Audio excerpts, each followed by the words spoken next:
Kamusta mga ka-EB? Welcome sa panibagong episode ng Go E Vehicle. Okay, ka-EB, andito tayo ngayon sa loob ng Wuling Bingo. Okay, last week lang meron ako nakasabay sa kalsada sa bandang Pasig na gumagamit nitong Wuling Bingo.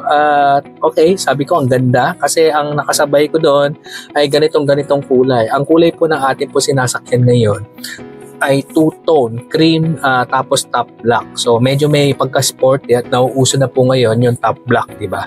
So, guys, alamin natin ngayon at ikutin muna natin kung ano ang meron at na bago dito sa Wuling Bingo. Ano ba yung upgrade ng sasakyan po ito? Tara, let's go!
Okay, welcome back ka-EB at muli at kanina nagtanong na ako ka-EB sa sales natin, yung lalo na si Sir Anthony na nakausap natin doon sa una natin video. By the way, ay kung hindi ka pa nakasubscribe sa ating channel ay baka mag-subscribe ka na at napakadali lamang po na mag-subscribe. Kasi pipindutin mo lamang po yung ating logo dyan at mag-subscribe ka na. Baka dito mo na makita ang bagay na EB para sa'yo. Anyway, last time nga ay kausap natin si Sir Anthony at kanina siya rin yung kinausap ko patungkol dito sa Bingo. Ano na nga ba yung upgrades or update o ano na ba yung mga nabago dito sa ating EV na ito, itong Wuling Bingo. Guys, meron silang dumating na 300 plus na EV, okay, na Wuling Bingo at marami na rin daw silang nabenta na Wuling. So, okay, nanilista ko kung ano yung mga nabago. Okay, unang-una, dati ay Chinese character or Chinese alphabet or Chinese version pa itong panel natin kaya hindi natin mabasa talaga.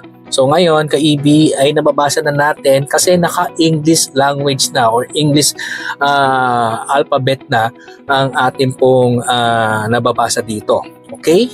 Pangalawa ay meron na po itong traction control. Kasi dati daw as per sales, as per Sir Anthony ay wala pang traction control. Ngayon meron na.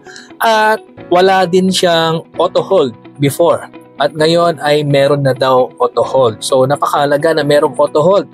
Lalo-lalo na kapag matraffic, di ba? Ayan, sa mga naka-auto hold dyan, alam niyo yan.